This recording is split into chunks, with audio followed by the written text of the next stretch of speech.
Yang kedua, orang-orang yang tidak memiliki hubungan dengan Tuhan pun dapat mengadakan mujizat. Oh, ini lebih keren lagi, saudara. Di dalam ayat 22b itu sambungan dari ayat A-nya tadi dikatakan demikian.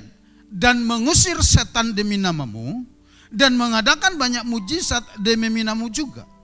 Artinya tidak semua tanda-tanda ajaib dan mujizat itu berasal dari Tuhan. Nanti saudara baca ini, bahwa para penyesat menjelang akhir zaman itu juga pelayanan mereka disertai tanda-tanda ajaib, tanda-tanda heran. Ini lebih keren lagi. Tidak kenal Tuhan, tidak dikenal Tuhan, mulut mereka membawa nama Yesus, tapi pelayanan yang mereka lakukan bukan dari Tuhan. Mujizat yang mereka lakukan bukan dari Tuhan. Bagaimana kita bisa mengidentifikasi itu, saudara? Saudara ingat yang saya sampaikan di tanggal 29 di bulan Desember? Peristiwa yang terjadi di Raja Israel dan Raja Yehuda. Saya tahu ketika Ahab mengajak Yosafat memerangi, merebut Ramot Gilead. Lalu dikatakan sebelum mereka berangkat, Raja Ahab meminta petunjuk kepada nabi-nabinya. Yang masih ingat berapa banyak nabi itu? Dikatakan sekitar 400-an nabi. Semua bernubuat di depan Raja Ahab dan Yosafat. Semua mereka menyampaikan pesan Tuhan.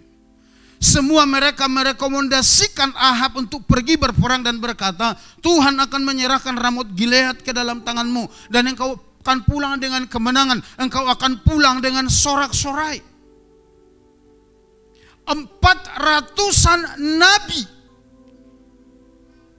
menyampaikan berita yang sama, dan ada di sana seorang diri Yosafat. Ketika Yosafat dengar mereka selesai bernubuat, bilang begini, San, karena Ahab itu besannya Yosafat, saudara. Anak mereka menikah. Jadi Yosafat dan Ahab itu besanan. Dia bilang begini, San, enggak adakah di kota ini nabi Tuhan yang lainnya selain daripada yang 400-an ini? Biar kita minta petunjuk dari dia. Saudara, 400-an nabi membawa nama Tuhan, berbicara di depan mereka, dan semua menyampaikan kabar baik. Tapi Yosafat tidak yakin. Ada sesuatu yang tidak klik di hati Yosafat.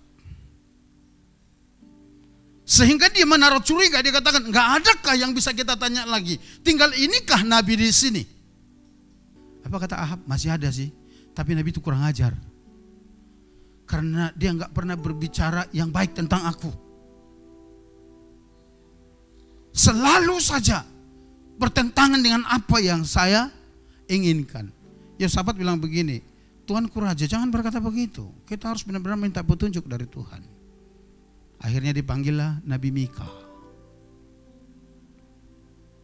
Sudah tahu ketika diutus orang istana untuk menjemput Mika, utusan itu berkata demikian, Mika, ketahui ya, 400-an nabi sudah berbicara menubuatkan yang baik mengenai Ahab. Jadi kau tolong jaga mulutmu. Apa kata Mika? Sesungguhnya apa yang Tuhan taruh dalam mulutku itulah yang akan kusampaikan. Ketika Mika nyampe lalu disuruh dia bernubuat, nubuat nyalain sendiri dari 400 orang itu. Ahab langsung bilang, kan apa kata aku kan? Ini manusia ini menyebalkan ini bagi saya. Dan datang nabi seniornya ditampar, digampar itu Mika. Karena tidak sesuai dengan pernyataan mereka. Saudaraku, tapi ketika kita baca ayat itu seterusnya, ternyata ada sidang di sorga. Nanti Bapak Ibu baca, ada sidang di sorga. Tuhan bilang begini, aku mau membinasakan Ahab, tapi siapakah yang mau pergi untuk mempengaruhi dia?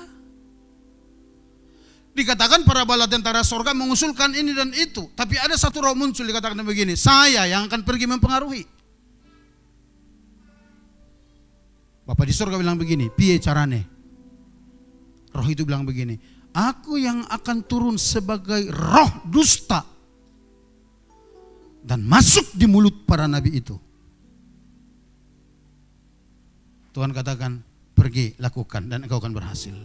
Sehingga roh dusta itulah yang masuk ke mulut 400-an nabinya Ahab itu, membuat mereka semua berbohong.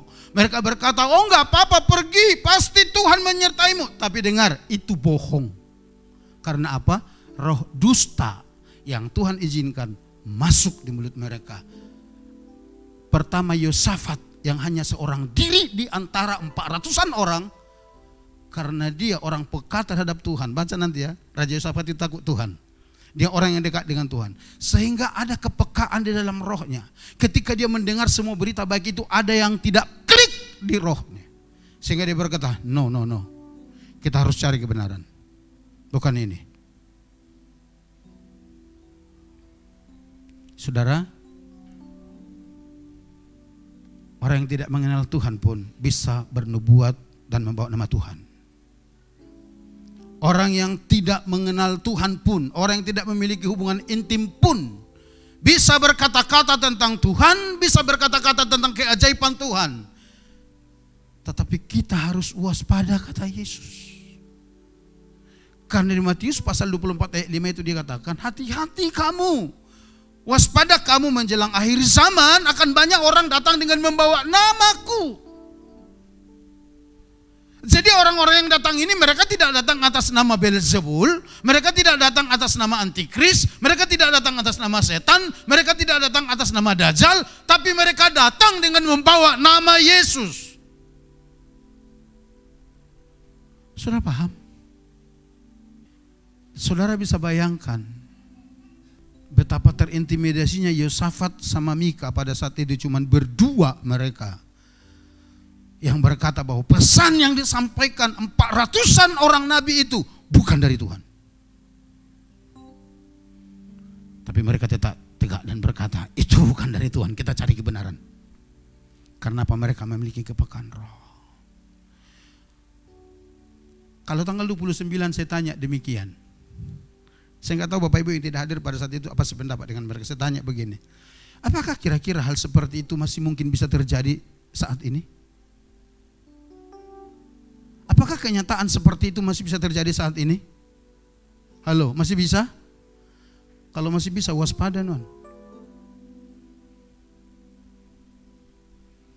Jadi bukan masalah seberapa banyaknya para pendeta kumpul berdoa. Bukan itu. Tapi apakah yang diserukan itu dari Tuhan atau bukan? Itu persoalannya. Karena bisa saja roh dusta itu Tuhan izinkan masuk di mulut orang-orang itu, sehingga mereka berseru seolah-olah itu benar, tapi sebenarnya tidak. Yesus berkata, waspada.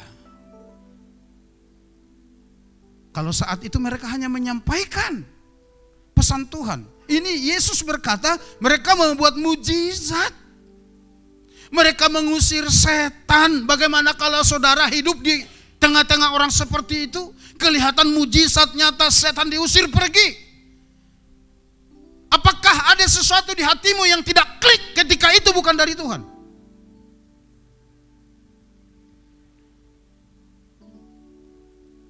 Kita harus mengujinya setiap saat. Jangan ikut-ikutan karena banyaknya orang. Amin. Ini Yesus yang menyampaikannya.